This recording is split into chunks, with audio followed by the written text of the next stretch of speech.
Again, the Mitchell County Board of Supervisors to order. We have an agenda before us. I think Tom Madden's not going to be here today. Right. Is that correct? So we can strike the Valent project update. He said not much happened last week, so. A motion to approve is amended. Second. County attorney. A motion and a second to approve the amended agenda. All in favor signify by saying aye. Aye. Aye. Motion carried. Mark Ross is here with the P&Z and Carpenter Sewer update. Okay, planning and zoning, we're at 37 building permits for the year, 12 of which are for new homes. Which, just so you know, last year that was the number of new homes that we had too in the unincorporated areas of the county. Year before was only 8, just to give you a feel for it. Both septics and well numbers are up though this year from previous years. They seem to go up every year. That's people just replacing or putting in new? Yep. It's time transfer has kicked in all the new stuff going on there.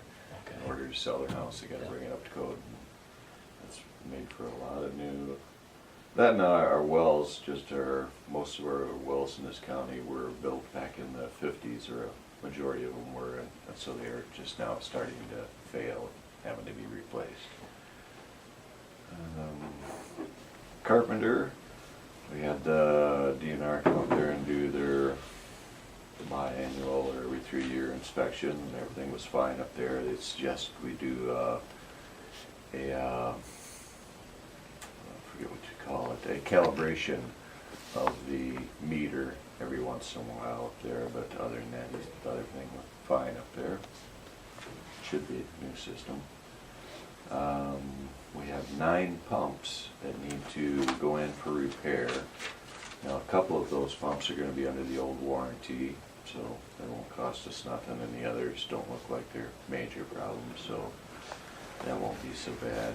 Well, they just don't last very long, do they? Well, I think they're starting to last now they're starting to fail at about a normal rate, which is 4 to 5 a year. When you got 60 of them in the ground, you can expect 4 to 5 a year to go 4 down. or 5 years, huh? Yeah. Well, I think it should be kind of an expense then, doesn't it? And they're $2,500 pumps, and typically when they break down, they cost, 200 to 400 ballpark range to repair them, some more. Well, that's probably what it costs you to pump your septic out Oh, in yeah. a couple of years, so I mean, it's probably a wash that way. Yeah. I get called on a number of calls where the pumps will be literally tipped over inside their station. They're on stands that are wire legs, and then the bottom of the tank is like an inverted dome.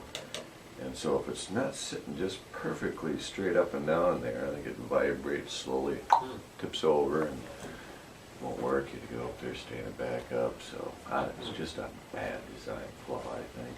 But so I'm trying to make sure I get them stood perfectly straight up and down, and that or a piece of solid will, something plastic will float up into the grinder and catch and junk and shake it all around, tip it over.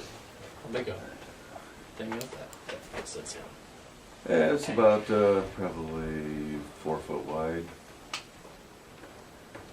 I've had to go down when I know it's narrow a little there.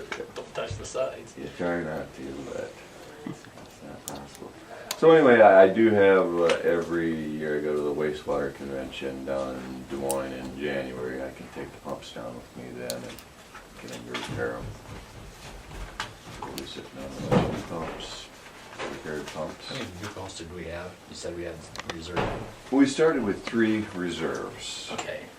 And then we went out and we got 10 new pumps. Yeah. So we got about roughly 13. Well, there's 2 of them that we pulled out that were in houses that were sitting idle or businesses that closed, so we have a few more. But since they did the replacement of the sensor that was going bad on all of them. The rate that they were breaking down is a lot slower, or down to normal pace anyway. If we would've went to a large leach field, would we still have had these pumps? We would have had to get it out to the leach field somehow, so we would have had pumps. I still think it would have been cheaper if we had a large leach field out there versus a lagoon.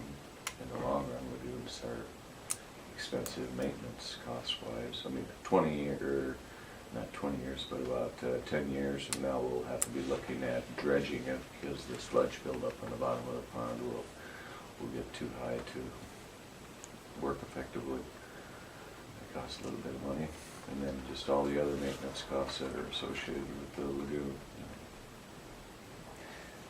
Well, we've got a sinking fund, don't we, Sinking fund. for dredging in 20 years?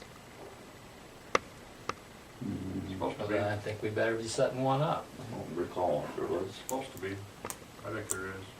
I don't know what the actual cost I know the money set dredge them aside for would be. different things, but I don't recall in a sinking fund.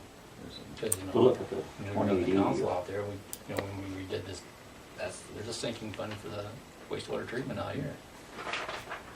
Oh yeah, for the trickler filters, I know they gotta pull those out every I mean, it's up to, so many years. I forget what the last time I looked at the city budget was, but there's quite a chunk of change there now. And It goes for maintenance and repair and, And the landfill for the post yeah, closure. there you go too. We have set aside monies for that. you'd think USDA would have. You really think they would have? I'm still Or something thinking like of that, that, but- now that it's all up and running, then we can just ship it over to Carpenter, let them take care of it. I think that was the original intent, but my understanding, they don't want it. Imagine I that. can understand that. Oh, anyway, it's something we should talk to them about, you know. I don't imagine, I can find out from the city, we've dredged there was a pond out here they had to have dredged out once.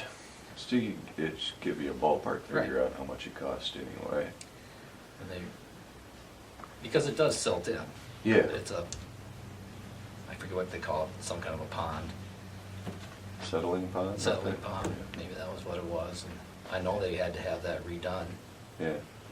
I know their trickler filters, they got to pull out the medium every once in a while, every so many years and do what's necessary to clean it up. So how does this pond work? Say, you say you got 60 pumps, say in 20 years you got 20 pumps.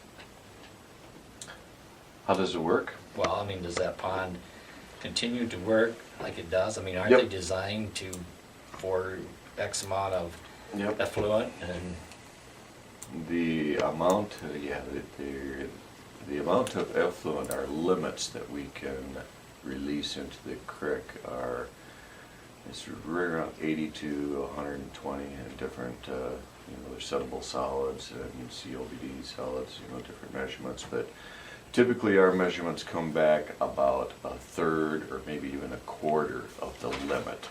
So we're way under right now, which is, well, what I was getting at is that there's gonna be too few users for the size of the pond, that the pond, that won't be a problem. that'll never be a problem. No, that'll just keep the BOD ratings down low and everything, and it'll be perfectly fine. It's when you add, I mean, if we doubled it, Carpenter suddenly doubled its population and we had 120 pumps up there, that's when we might start to hit the, actually, I think that's about where it's designed for, 120. or better. Yeah, it's almost twice what the volume that we send at it is what it was capacity for. So promote growth in that town, we can handle it with the lagoon. All right. Did that, with this drought, did that affect it any, have you know? It did, I mean- evaporation-wise, or- Yeah, I mean, I was looking at the levels this year and I was thinking, God, I could almost skip pumping or drawing it down this fall. And I talked to the DNR guys, he said, yeah, there's a number of other small towns that have been looking at their lagoon saying the same thing. You could almost, instead of drawing them down 2 times a year, once in the spring, once in the fall. You could almost go to once a year. We're gonna draw it down this fall. It's right on the border. I'd hate to see us, run out of capacity and have to do a drawdown earlier than suspected, but just keep an eye on it. It's possible down the years in the future, we might be able to just go to a 1 drawdown a year. It really doesn't save us that much money, actually, a little bit of labor and time and lab work, but it's not that big of an expense. But yeah, they're lower, much lower this year than typically would be because of no rain. Well, just evaporation. Evaporation is part of That's part of the process? Yeah, part of the process, yeah. So, that thing, that Carpenter Lagoon, it's just its location or what, but during the winter, it gets some massive drifts in there. I'll go down and I'll see big 20-foot drifts that are, the full length of the lagoon. Oh, geez, come spring, that thing's gonna be right up to the rim, but Takes about a foot of snow to make an inch of water, though, right, somewhere in that neighborhood. So. yeah, 7 to 1 is what it is. So the pond freezes over in the winter? Yeah, Really? well, sure it does. Not underneath, but Oh, yeah. the top 3 inches, yeah. You can use it for a skating rink? I've been up there in the spring when I Let it fall through, I'll guarantee you. that's not the point. you go up there ice fishing if you want. Oh, okay, well, I don't think I will. Ice fishing. I went up there in the spring. That would be good. Let's put a cabin out on the pond, just fun. In the spring, I went up there and was drawing it down in the early spring, and there was still a thin layer of ice on the top of it. And as the water went down, the ice was still on the top, and I was waiting for it to crack, and finally I threw one big rock up there, and it was just enormous, and then it hit the ground, I'm thinking, oh no, it's gonna splash huge amount of sewage water up on this. But it didn't.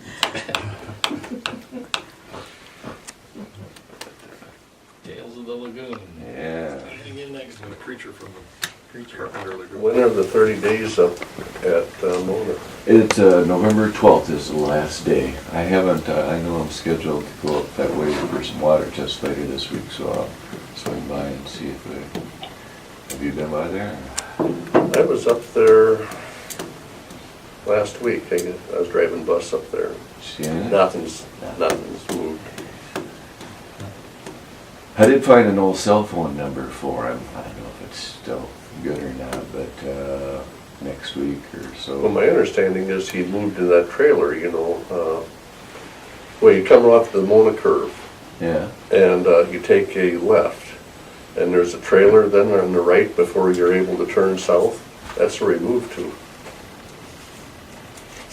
He's moved right north of Yeah, there was a. the old. She used to work at the post office. What was her name? Yeah, I know what you're talking about. But yeah, they moved north of them, right there in that. Oh, I didn't know that. You mean That's what I was told anyway. It's Just he moved out and it was. No, I think, They both did. Yeah. Well, I don't know. I'll swing by there, like I say, later on this week. I gotta go up there, see if anything, and then I'll get myself on the agenda when it gets to be the 12th. And I'll try and give him a call on that cell phone number. What's her name? Antonella? No. Rhodes? Oh, no. Yeah, I don't I don't think he's not in the phone book. Probably not in the play. Anyway, that's all I got for you guys. Well, it's all good news. Yeah, no bad news. Tractor's working fine, wheels are staying on. Yeah, everything's fine. Who services that? Mark's tractor. Oh, they go up there and change the oil. Well, no, actually we haven't had a yearly service done. It's doesn't give you, there's not enough hours on it to justify doing a yearly.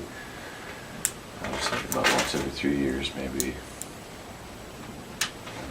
I should think sooner, but. Okay, thanks a lot, Mark. You bet, thank you. Yep.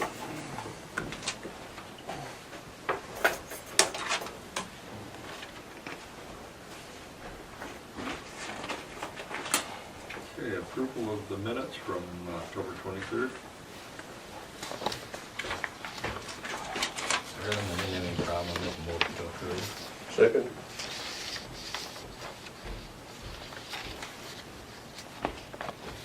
A motion and a second to approve the minutes from October 23rd.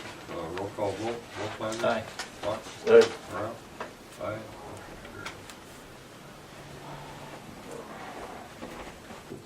Well, we can go down to items of note. Anybody have meetings attended? Yeah. Nope, I And didn't. the County Social Services in Forest City. And we had, Iowa Association of Counties came up with a software program to add on the county mental health and disability services and the case managers. They want to be able to bill on the ICM or whatever. I think that's what it is. That's where County Social Services is on that now, but your targeted case management is not. In all counties, they do quite a lengthy presentation. Peterson was with them.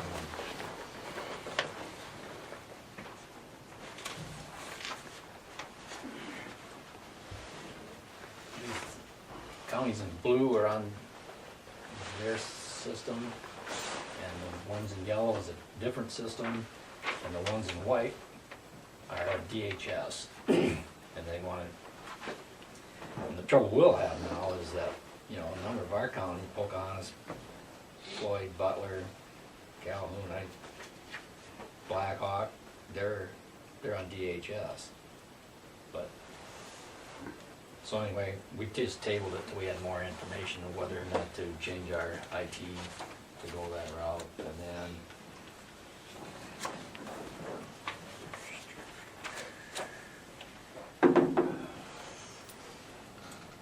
revenue, county allocation is $18,292,000. And that's projected for fiscal year 13, and state payments of $895,000. We had refunds of $165. Our total allocation was $19 million, and ending fund balance for fiscal year 12 was $1.2 million. And so total revenue was available was $20.4 million. And we're projected at this point in time to be short $234,000 at the end of 13. So, but that's a moving target, Bob said, and he said we've got time to you know, if there's some cost savings or whatever. And that was pretty much the meetings. Goes on 2 hours. But it's quite a week. Went to the Heritage Park in the basement of that church over there. And then after the meeting, Jim Ullman used to be Winnebago County Supervisor. Anyway, he gave us a tour of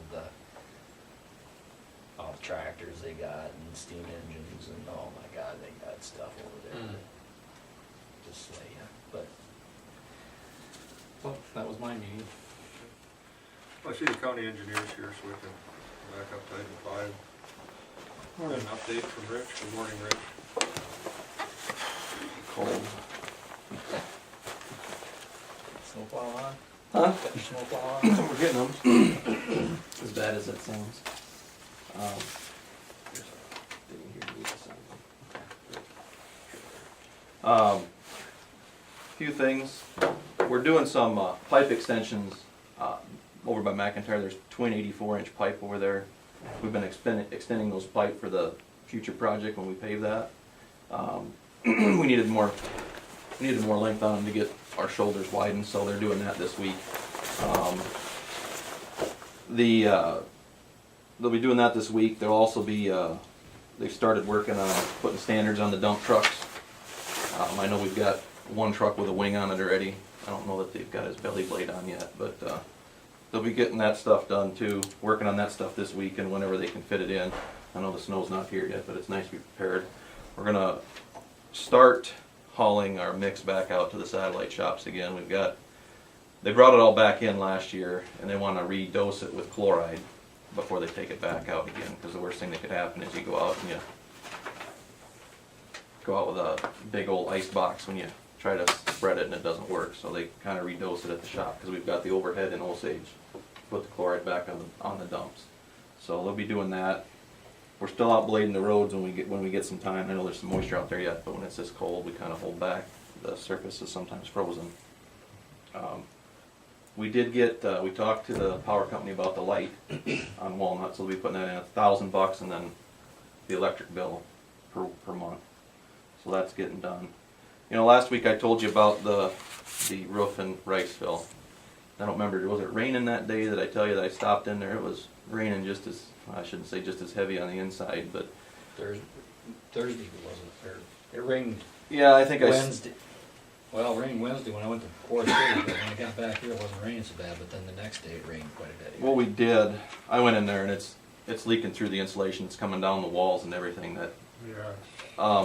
And I got 3 different quotes from 3 different companies on different type of systems. My big concern is a lot of these other companies are asking about they're talking about putting an insulation over the old steel roof and then putting a membrane on top, but I don't know if that's the best thing for that, because if the roof's already rotten, you're putting something on top of a spongy structure, that's no good.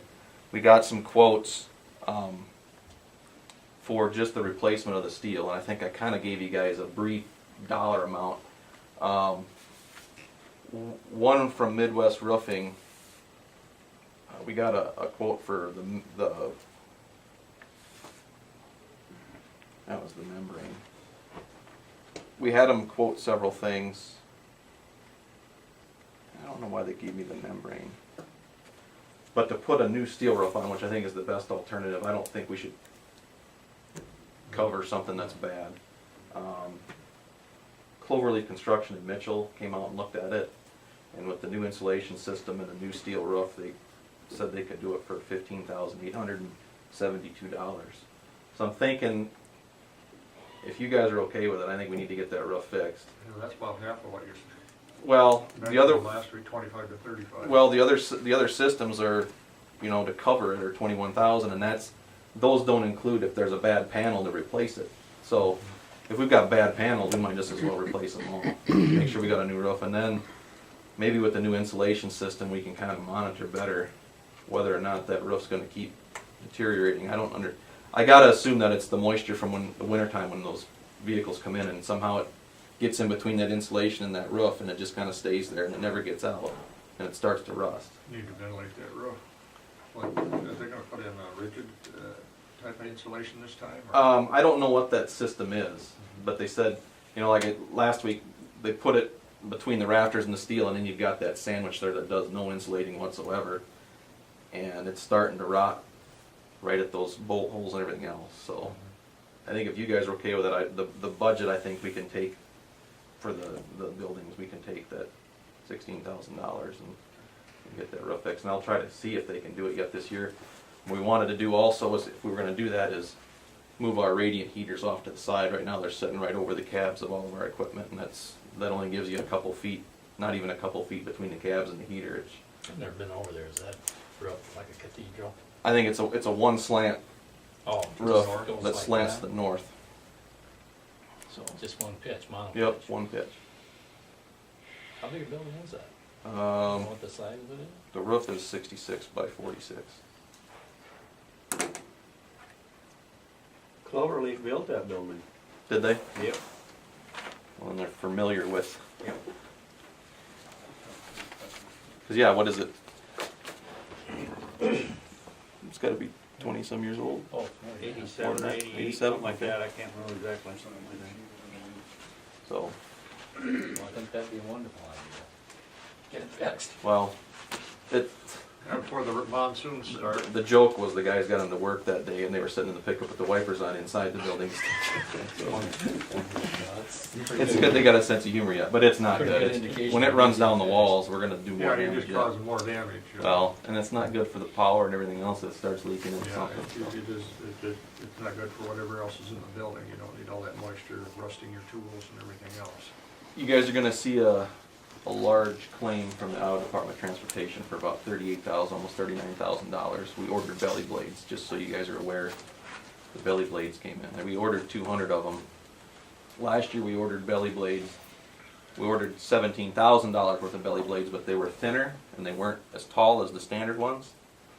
And when they do their bidding, they bid out to suppliers, and then they take the lowest quote, and then we order from them because we get the best prices. And last year, the ones that we ordered, they wore a little faster. And they wore for two reasons. One, they were thinner and shorter. But two, we didn't have the lubrication on the roads from having any salt, or I mean any snow cover or any ice cover. So we were always on the bare road, and that wore them down a lot faster too. So Along with 200 of them last year. I figured, and it depends on the year we have Yeah, too, I obviously. realize that, but just roughly. But worst case scenario, if they change belly blades 4 times a season, and we've got 10 trucks, that's, 40 a season, so about 5 years. well, no, it's each truck takes 3, Oh, they so take- it's about 160 blades Ooh, a season. Okay. So we've got some left over yet, but we'll use them. I mean, it's not like it's something that's going to rot away and we'll never use them. No, so. I just It's wondered how long it would you last. just never know, and it's better to have them. I was told one year we ran out, and we played heck trying to get blades in the middle of the season. So just so you guys know that big bill's coming up, just to let you know. Some guys are going out. Somebody hit a guardrail down by Maroa. They're going to fix the guardrail today, and then they'll be starting to put up snow fence this week too. They're waiting for some of the farmers to get an hydrous put on yet, but they'll fit all that in. So that'll be the progression for the next couple weeks. And then finally, we had our interviews 2 weeks ago, and then I took last week to review all the applicants. And we interviewed 5 applicants, and most of them around the St. Ansgar area. That's where we're kind of looking for another position to be opened up. And I'm going to recommend we hire Butch Newman for that position. He's in town. He worked for the city of St. Ansgar for 4 years. He's run a motor grader before. He's run a dump truck before. So he knows how to spread rock. And being all the applicants were qualified based on the job description we sent out. So with the state law and veterans preference being everything's equal, I'm recommending we hire him. Is everything equal? Hmm? Is everything equal? You know, when you think about, well, I think about the people we interviewed and what we typically do here for the job. Is this a special job? What do you mean? Well, we hired 2 last summer, and we were gonna hire 3. Now all of a sudden, we only hired 2, and now all of a sudden, we've got a new person we need to hire. Well, we opened up, Is this a special job? Or No. could we have hired 3 last summer? well, what we did this time around was we opened it up for the CDL classification and gave us more applicants to choose from. What we did last time was we only had a Class A license versus a Class B. Did you have 3 Class A people equally qualified last summer? Yeah, but you guys remember we made that decision to hire the 2 then.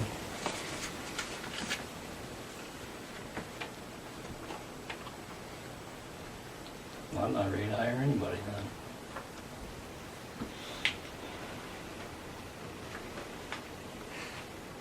We need a body in St. Ansgar, I think, and if you guys,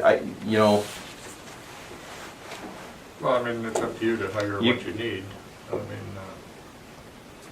We've cut we that, run the. we've cut that department down from, I mean, in the 50s, I realize that's 50-some years ago, but we had 47 employees. Who were the three you wanted to hire last summer? I don't remember who made all three last year, or last time. You don't have those? I have the applications in the office, but I don't remember who we hired the two. And I don't remember who the third would have been. But we all sat here and made the decision that we were gonna hire two then and do the applications again. Yeah, we had to redo that Well, application. the application that we sent out wasn't kinda what the standard was. The job description was kinda narrow. But I'll leave it up to you guys, that's the recommendation. If you guys want me to hire somebody, Go for it. I contacted the individuals pending board approval, so.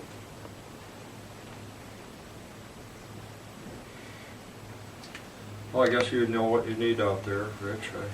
I guess I'd like to see the applications.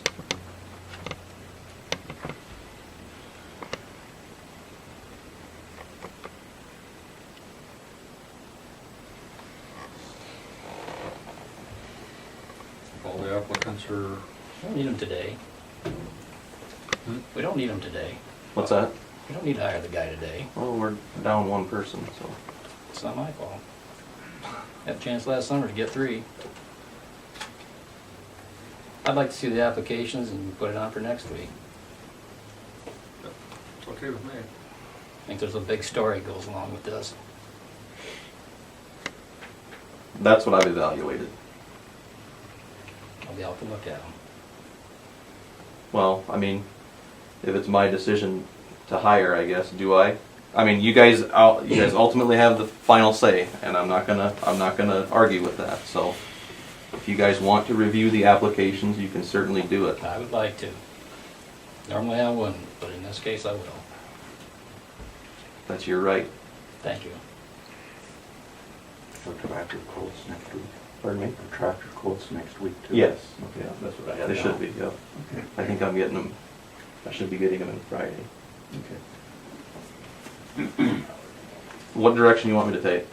I mean, Probably just 1 week's not gonna make or break you, is it? no, but the sooner the better, I guess. We need to get somebody on board and train. I understand that, you're short of help, but I don't think 1 week's gonna matter one way or the other. Okay. Do you guys have any other further discussion? Anything for me? Oh, yeah, I had a individual call and he was requesting to have stop signs on gravel roads changed to yield signs rather than stop signs. That would depend on the I location. don't know what the rules and regulations are for that kind of stuff. I didn't think that counties could use yield signs. And that may be true, I You can- don't know, and that's why I'm asking Rick. There's warrants out there where you can. It depends on traffic count, the visibilities, everything else that goes along with it. So there are instances where you can, but the warrants out there, if there's already a stop sign there now, I don't, there's an argument with, stop signs and yield signs at railroad crossings. Some people say you put a stop sign up in the middle of nowhere, people aren't gonna stop, so are they even gonna pay attention to a yield sign? Do you know where these locations are? Yeah, all up and down Noble. It would also depend on,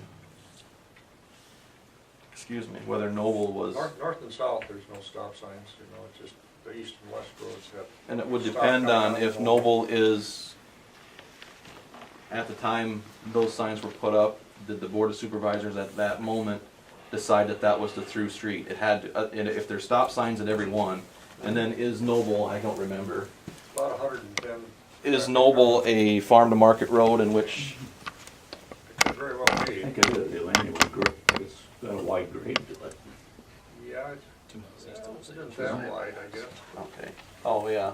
Second road east of Osage. It could be that the traffic counts are that much higher on that road than all the side roads. Now, if the traffic counts running through Noble are higher versus all the side roads, they can do It starts that. out at about 110 and drops to 40 or something.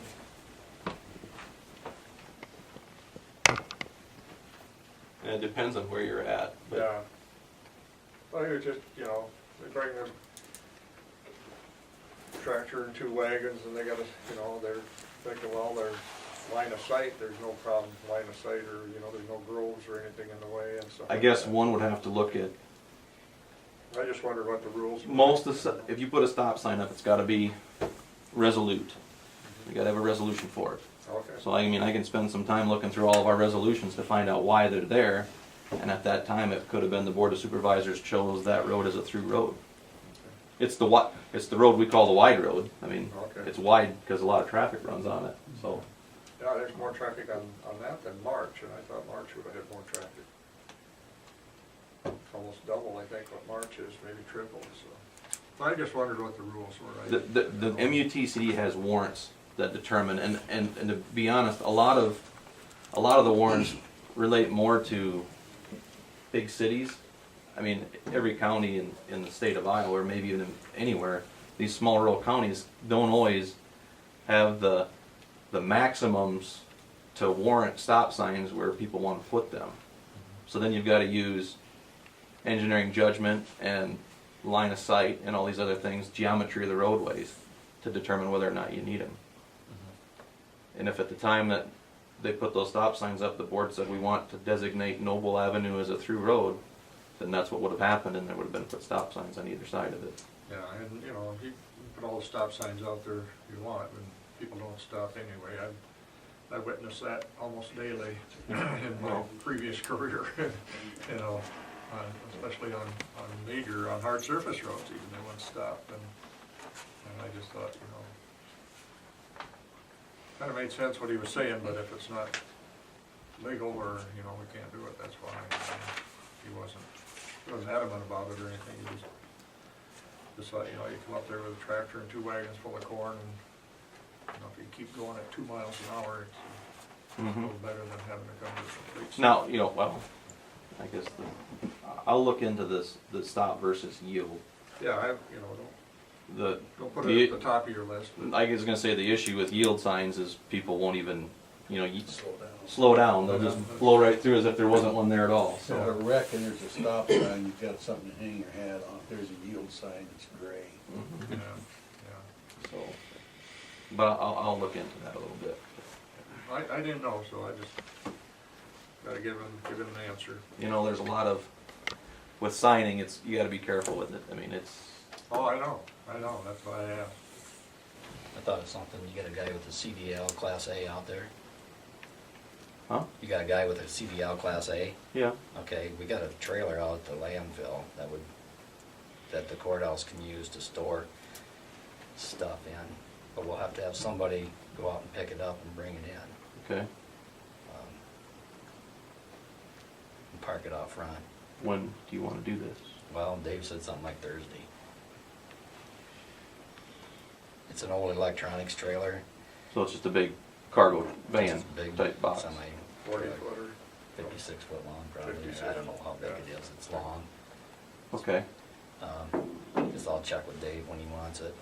And then, but and we you'll have to tell have- us where you want it parked and, Well, let him tell you where he wants it parked, Okay. because they'll move whatever excess furniture and stuff if we don't. and that's out at the landfill? Right, it's parked on the north end of the RCC building. And we always used to use it for electronics, but now the Oh, electronics firm okay. that gets our electronics, they bring their own trailers and they just put them in there, and then when it's full, they bring another trailer and take that one. So this one's actually not being used for anything, but Okay, well, I'll talk to Merlin about okay. who we can get, and then I'll have him contact Dave. Okay. Is that trailer empty then, right now? Might be some cardboard in it, but Okay. I'll call out there, and of course we're All right. short-handed there too, but. You wanna do that Thursday, or does it matter? Well, is that, How's, if I bump into Dave after this, I'll Yeah. talk to him and see if it can be done earlier or later, or whatever. right, I don't know where they're gonna put it, and then when it's full, we'll, may have to take it back. Are you gonna store it inside, or, I mean, is it gonna be inside a building? Okay, It'll be parked such that nobody can get into it unless they moved it. alright. So you're gonna bring it here? Yeah, but when it's full, it'll go back out there, and then we'll probably put Okay, it in I our was thinking you're storage gonna building. park it out at the plaza. Well, this is just for, Just for excess access. furniture. Okay. I mean, that's what he was asking for. And they've got the space out there to store it then. I mean, I was gonna say, Oh, you got our, don't be looking at that. what, no, what? No, I was just gonna say, we've got the big yard over here in Osage too. if you- Oh, well, I mean, but see, this would be inside, I don't know Right. if that trailer spring a leak. or Well, not. that's true, You know, that's I don't true. know if it, I mean, it was raining, I guess the guy could check in there and see if there's any water inside of it. If If there's there's no not, leaking yeah, we roofs. could park it out to your area too. Whatever, I mean, Good we've idea. got space too. Yep. Anything else? How many of those 84-inch extensions do you have up that back? We actually are gonna put, they're gonna be 4 extensions, cause there's a twin pipe, and we're gonna line, the pipe started collapsing a little bit underneath the road, and instead of digging it out, we can line that, still get the same volume of water through those pipe, because we're taking the core, when you line it, you make a smoother pipe out of it. Sure. And so, we're gonna put the extensions on, and then next year, we're gonna come through and line that, so that we got the structure back underneath that pipe. It'll reduce the diameters by about, I don't know if it's gonna be, I don't even know if it's gonna be reduced by even a foot in diameter. Hopefully not. But running the calcs, it appears as though the water should flow through there just as equally as the 84s. What year do you see that will resurface up? That one is scheduled, I believe that one's on the program for 2015. It's not all that bad. No, I'm working, and the road is holding up really well. And I think the following season we had the Porter Road, that one by, from Highway 9 south to New Haven, Oh, Walnut, yeah. Walnut. We've put a lot of effort into trying to keep that one up, that when I look at next year's, or when we do the program for next year, the fiscal year, the 5-year program, maybe we can swap the priority a little bit. I know that the Stacy Road's holding up pretty well compared to that stretch, that maybe we want to hit something like that first. Yeah, that's about 5 miles, and the Stacyville to McIntyre is about 10. So. But it depends, I gotta look back and see where we are with funding as far Sure. as whether we need to get it spent out. Yeah, We're Walnut working is- on the Hickory Bridge to get that in, to at least get the DNR reviews done. So, Okay. I don't have anything else, Rich. Nope, thank you, Kaylee. okay.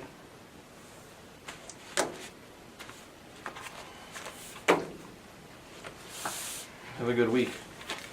Yeah, you too, Rich. Thank you.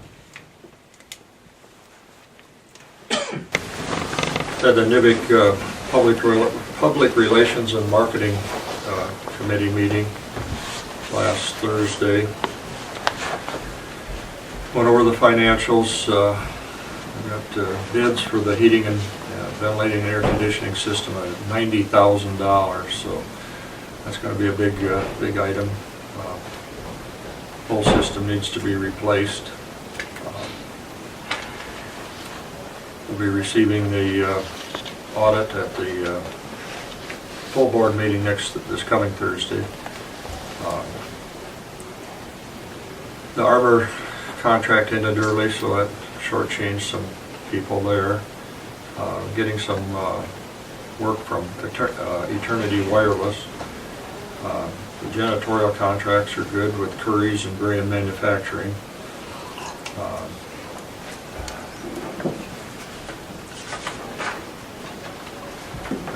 Iowa State's putting on a safe food training tomorrow, I guess, over there for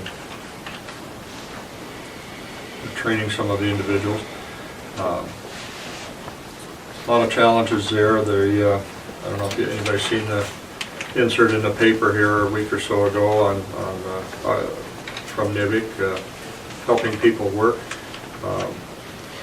October is People with Disabilities Month. NIVIC does a lot for people to work, those who are challenged in various ways. They had 451 North Iowans receive services in the year 11 and 12. 110 obtained new jobs in the general workforce.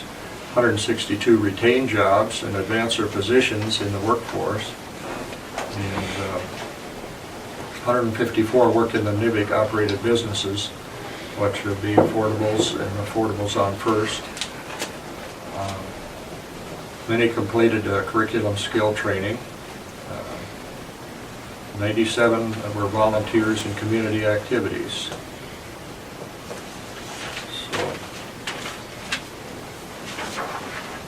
that was, and they placed, they had 23 job placements this year already, so they're working hard over there to keep everybody working. That was the only one I had last week.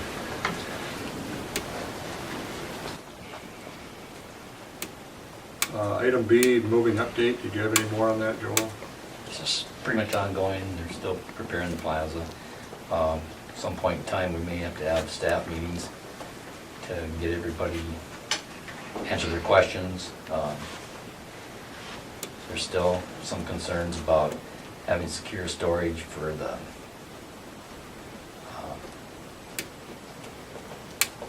Some of their records. recorder's office. Recorders. Because a lot of that, what she has is not on microfiche or anything that way, and it's just in those books. Sure. So, the courts are still in the process of moving out, but it sounds like they're, O'Brien's been here last Thursday and helped to move quite a bit of stuff. They were here all day yesterday. And they were here all day yesterday, okay. So, but we haven't got a firm date as to when we can have the plaza, when that'll be prepared and ready for us. So it's a little tough to tell the mover to be here. Yeah, if we don't have a firm And I'm commitment. assuming that he'd like to have a, little notice. I don't imagine they're just sitting by the phone waiting for Mitch County to call. No, I'm sure they have They other need things more to help do. than what they've been bringing, or especially yesterday. And There's then more here on it was Thursday. brought up that maybe possibly we just close down a week, get the whole thing done. So,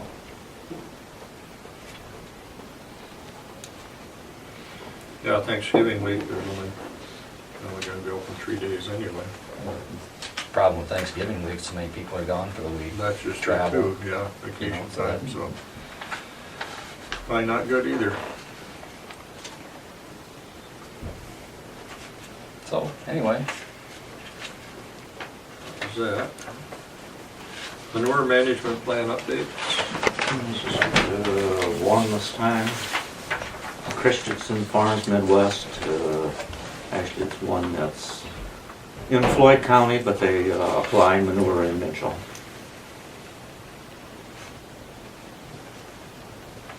that's illegal, isn't it? Well, actually they're right on the Mitchell line street. What's that?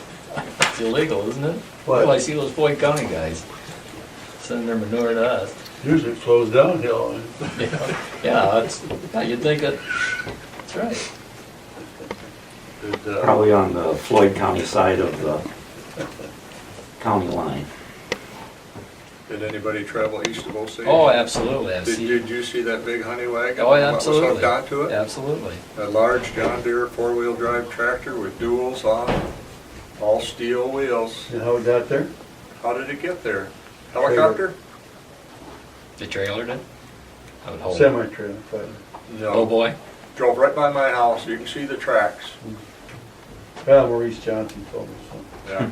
They might have hauled it there that way, but they went home right by my place, you can see the tracks in the asphalt. Oh, they're west on, of, Byers driveway, just west of me. they're east of 218 yesterday. They were out on, I forget whose ground it was. Yeah, so. Still a problem. Well, I did see over there at that Heritage Park, on a lot of their large steel wheel implements, they've taken old tires and they've bolted those to where the steel is, and so now it's actually rubber heating the road, but it's on steel. I suppose that's why they did it, so they don't tear things up so bad, you know. Sure. But They it's just- could put that on, but they don't wanna do it. Yeah, I went to the state fair up Minnesota this year too, and I gotta go look at the old tractors right away, being an old farm kid, you know, and they're all setting on asphalt, but they put plank down, you know, to protect the asphalt. When Some they of put those big streets makes pretty deep marks. It does, big old heavy steam engine, yeah. yeah, V-lugs, Yep. yeah, so. Well, item number 6 is Elderbridge Agency. Is anybody here from Elderbridge? I am. You're representing Elderbridge today. Okay. Thank you. My name is Mick Tageson. I'm from Mason City. Originally, I left in 1986 to join the military and am back after a few years. I'm going to be going over Elderbridge's annual report with you today and some news I'll be sharing with all of you. And enough information specific.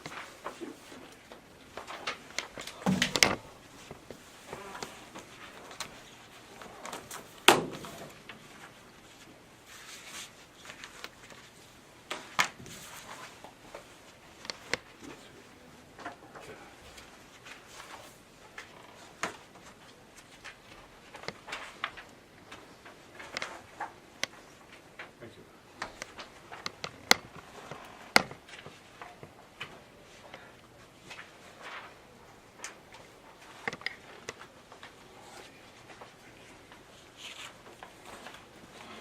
Now, first of all, let me say thank you for allowing Elderbridge to serve the seniors in this area. We're dedicated to serving seniors, and many have benefited from the resources that we've provided, and your monies over the years have provided. Again, I'm new to Elderbridge. I've been here about 3.5 months. As the executive director, we've gone through a lot in 3.5 months. There's a board member from Elderbridge here, Neil Wivens is here, and he serves on our board. Together with the board and the executive director and management staff, we all work very hard to meet the needs of our growing senior population. With that said, I'm going to direct you to the red book that I handed out. If you'll go to the back, you'll see a map of Iowa. So go to the back. Back page. Yes, sir. You're looking at 2, 5. If you look and notice the area in white, there's 2, 5, and 12. That's the current area Elderbridge is serving. And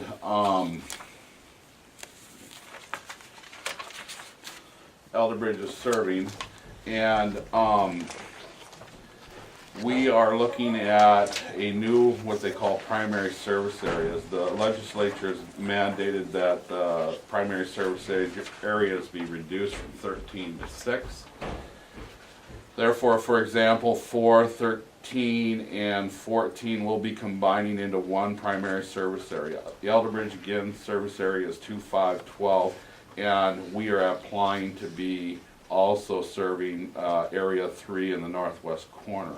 We are in a competitive bid with another agency that served as a area agency on aging for as many years. The announcement of who is going to ultimately be the final candidate to service the area starting July 1st will be made in what we believe November. The other thing that I need to let everyone know is we are in 2014 as an agency taking a $288,000 cut in funds. So what that particularly posed a challenge to me as a new executive was, one, we not only had to apply to be part of a new primary service area, we also had to look at how we could streamline systems, work with the board to come up with ideas as to how to cut funds, and we worked very closely. Yes, sir. Was that state or federal money? both. Oh, combination. Right. And what it comes down to is we then looked at positions as far as no one's getting laid off except for a potential combination. You can't have 2 executive directors and 2 fiscal managers. You need to have 1, and if 2 people were working in that position, they would naturally be cut, being me into and possibly moved into another position and another person. With that, How many individuals work for Elderbridge? right now, you look at when about 30, about 33 right now. When we combine, it would be close to 60 people. We have offices in Fort Dodge, Carroll, and Mason City. I'm located in and housed in Mason City. Right now, the executive director, person who's serving in that capacity, is housed in the Fort Dodge area. And again, we looked at every way we possibly could to cut down what we could and maximize the amount of services that would be the least amount of impact on our seniors. We also, as a board and management staff, looked at ways we could come up with funds through either fundraising, again, streamlining systems, and staff positions, how we could better administer the things we do on a daily and weekly, monthly, yearly basis. Now, with that said, if you'll go to the sheet I handed out also, this specifically passed the annual report. This is a general of all the counties. I pulled this report to specifically target this county. One of the things you use the greatest amount is homebound meals, the 35,737 units of meals served. Elderbridge contributed $134,427.15. Another area is case management services, which is $58,998 we spent with that. We did supply some legal assistance as far as making recommendations to meet with folks needing that service. Medication management was another one you utilized, and that would be at about $13,000. Overall, and transportation use a little bit of. Overall, we spent a total of $213,650.18 for your contribution. We are asking respectfully for an increase, but it's a very nominal increase, only 1.5%, and looking at $7,878.60. Based on those figures, it's about a $2,000 return on the money that you are providing to Elderbridge, and what services therefore we provide back to you. I think that's a pretty good return on your investment. We are very, very respectful in the fact that we appreciate what we've been able to do, our teamwork, and working with all of you to provide the citizens of this area, the senior citizens of this area, with good quality meals, good quality services, making sure that they have the right services they need. Questions at this point that you have for me? The book the annual report, basically what I'd like is, I could read this to you, but it would take up a lot of your time. What I'd like you to do is go ahead, take your time, take it home, read through it, however you'd like to go through it. If you have any questions, I'm more than happy to come back and speak to all of you. And you can also contact me at the Mason City office at 641-424-0678. And if you have any other questions. But again, we are asking for those we are dealing with the cuts, we're dealing with the application, you'll feel no impact whatsoever in the change of organizations. It will just be a change in management of the staff that you would see. You'd see a different person coming, talking to you, let's say another organization is selected, or I would come back and speak with you and tell you more about services that are being used in the area. Yeah, well, this board is always fully funded Elderbridge, Thank you. the last 6 Thank you. years that I've been here. We're coming up to budget time here, so we'll just take it into consideration like we always do. Thank you very much. We can't make promises today, but I mean, like I said, we've fully funded Elderbridge the last 6 years, so And thank you. And we'll we- see if we can squeeze the turnip a little harder. Yeah, and you have some challenges, I understand, so I certainly appreciate the efforts of helping support the seniors. Without you, the job would be very much more difficult, especially with the new cuts. What do you Yes, sir. consider a senior? Right, according to, You qualify. 60 or older, sir. 60. Just getting So, started. Sorry, Jim. You guys could be going over to the senior center for There your you go. lunches. I'm thinking about what they serving today. Lasagna. Hey, let's go. One of the unique things we do have is a very good person with nutrition, and he has administered a outstanding nutrition program that I think is better than any in the state, and that's just not my biased opinion that I work for Elderbridge. I've only been here 3 months, and I've seen a lot of different nutrition programs, and I think he's done a real good job of maintaining the helping maintain our prices low. He comes from the professional world as a restaurant food service person, so we really got a real strong asset in him, and it helps keep our prices lower than most. But again, I strictly view this as teamwork. Our elderly and senior citizens of our communities are usually the quiet majority. They're the can-do kind of people who, by golly, they can get it done.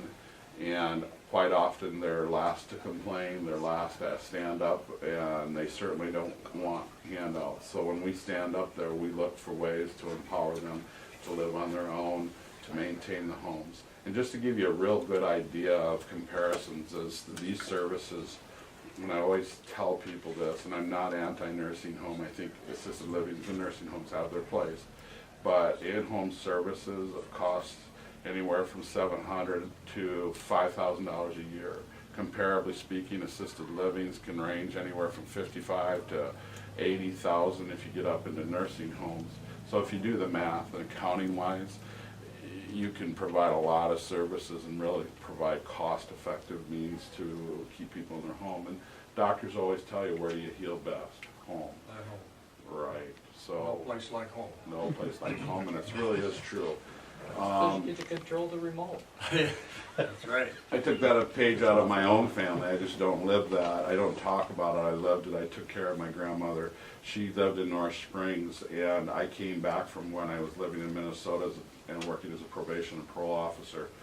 And I took her to Minnesota with me rather than she could have went into a nursing home in North Springs, actually, and stayed with me for many years. It was one of the best things I ever did. Always told her when I was, I think, 6 or 7, one day I'd take care of you, Grandma, just like you're taking care of me, and it came true.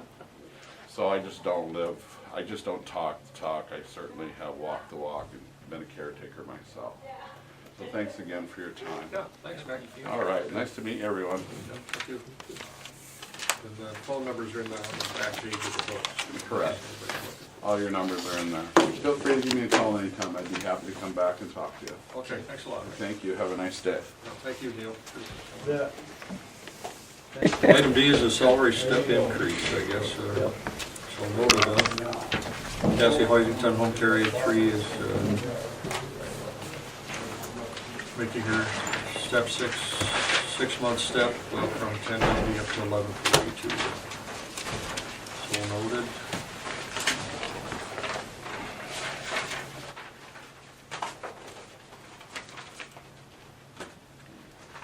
Anything else for the good of the cause?